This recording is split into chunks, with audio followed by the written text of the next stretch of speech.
right now, look who is on the hotline, Vaqueros hotline. He is a two-time national championship winning head volleyball coach. He's one of the best coaches in all of college volleyball and all of college sports. And his team is off to a 7-3 start through their first 10 games. Big matches coming with BYU Thursday and Friday here in Austin. That is Jerritt Elliott. Coach, how are you? I'm good. Thanks for having me.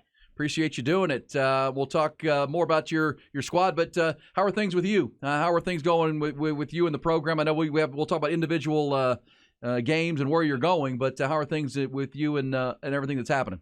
Well, it's season time, so you're going 24/7 in a lot of different directions right now, but things are good. We love our team. We're excited about the opportunity this weekend and ready to go. Ready to go. All right, 7-3, coming off the national championship win and team. I mean, that was one of the greatest teams that's ever hit a volleyball court, I think. What is up with your team right now? So you're 7-3, took some early losses, but you just said you love your team. Where are you right now with this squad?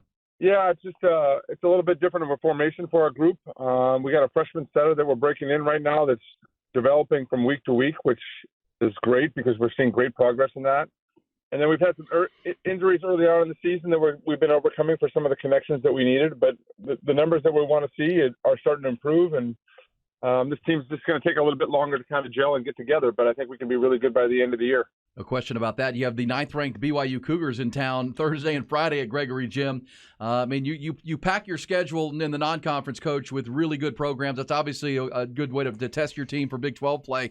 What's the challenge with BYU? Well, they're extremely disciplined, right? They know how to win, and they're very well coached. So, and they've got a lot of different areas that can hurt you. So it should be a really good matchup for us. We're excited to kind of test ourselves as we continue to grow, and hopefully we'll have 2 sold-out crowds. Yeah, hey Coach, it's Nick. I'm obviously a season ticket holder, big fan of the team. I think I think you can't overstate the atmosphere, and I mean I would venture to say it is probably the best environment on campus for a sporting event at Texas. If you haven't been, can you talk a little bit about what goes into that, or is that just the winning takes care of it, or is that something y'all have built over the years, or how's that happen? No, when I took it over, I mean, it holds 4,000, 4,000 to 4,500, but when I got here, it was about 1,200. So I work really hard with our marketing team, and they do a good job with us, and just constantly trying to reinvent the wheel to make sure that we are packing the place. This year we're close to selling out every game because we're 400 seats away from just being completely sold out. So it's an electric environment. If everybody's right on top of you, it's a lot of fun to be a part of. No, that's awesome, and I know I was at the last UT football game, and they announced the new women's beach volleyball program. Can you talk about that and kind of how all that came together, and what's been your part in helping put that all together? Yeah, Chris Torcani came to me and said, "Hey, we're looking to add another sport. Thoughts on beach volleyball, and if so, would you be willing to kind of be the director of volleyball for both sports?" And so we sat down, kind of came up with a really good plan, and then went after the best coach in the country, and which was a challenge to get him out of UCLA because he's won 2 national championships there, and he's a Hawaii guy that's used to the West Coast. But once we showed him what Texas is about, showed him our culture, showed him all the resources that we have, we got him to commit to it, and really fortunate to have him because he has a lot of the same philosophies that I have. He's good with people. He's a great leader. He thinks the game very well, and he knows how to build a program. So we're super excited about it. Yeah, and that's the beach volleyball team, which they play in the spring, which will be coming up, and that's exciting. And how does that work with your team? I mean, some of your players play. Are they allowed to play on that squad? I don't know how that works with the indoor and then the outdoor. Well, it's a completely different game. People think it's the same game, but no. It's like playing tennis and badminton. I mean, it's 2 different games. Now, our players will play one more season because he's bringing some players in, redshirting some players, and he'll have his first official team playing a year from this spring. So he'll mix in a couple of his players and our players, and they'll play this spring for 4 matches. And it's great for our players because it teaches them a lot about the game, and it's just a unique game, and it's just a lot of fun to be a part of. Coach Jerritt Elliott is with us. Big matches at Gregory Gym. Hey, by the way, how do you think you could do at Moody Center? You ever want to play a match at the Moody Center if it's a big one? That would be pretty cool with the new environment there and all we've seen with basketball and the concerts. You think you could pack the house across the street? Well, I think we could. I mean, you start seeing what's happening in volleyball across the country right now. It's exploding. TV ratings are going off the charts. You saw Nebraska have 93,000 at their football stadium for a volleyball match. Last couple of weeks ago, Wisconsin had 18,000. Louisville had 12,000. I mean, people are starting to realize this is a fantastic sport to go watch in person. And so the game continues to grow. So I don't see a reason why we can't sell it out. No question. Agreed. I mean, you mentioned that 90,000 at Nebraska. I mean, it is obviously at the grassroots levels with youth volleyball and the growth of the sport and the popularity. And I think you just said it. You know, if you watch it on TV, it's edge of your seat stuff. But if you get to a match, man, it is the athleticism, the talent of these young ladies is just off the charts good, and it's exciting. For your team this year, off to the 7-3 start through the first 10, Coach. You know the names Madison Skinner and Asia O'Neal and Akana is still there. What are some of the young names, if our audience haven't been out to see a match yet and are going to? Who are some of your young up-and-coming stars?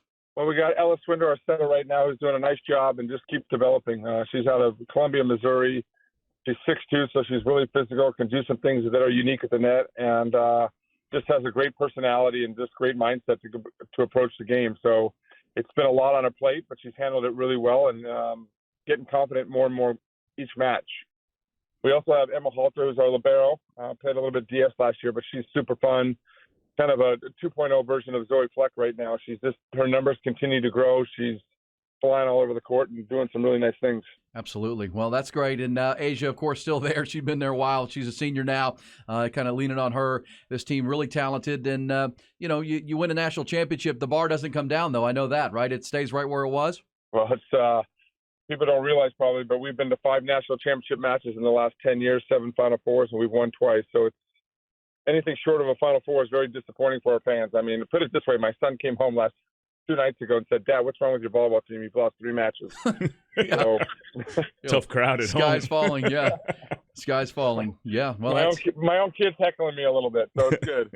Yeah. Well, I mean, Texas baseball has that kind of thing. If we don't get to Omaha, it's a terrible season, and but that's the standards you've set, and that's I'm sure you're certainly proud of that, and that's what it's all about. You want to get to that point where it's Final Four or bust.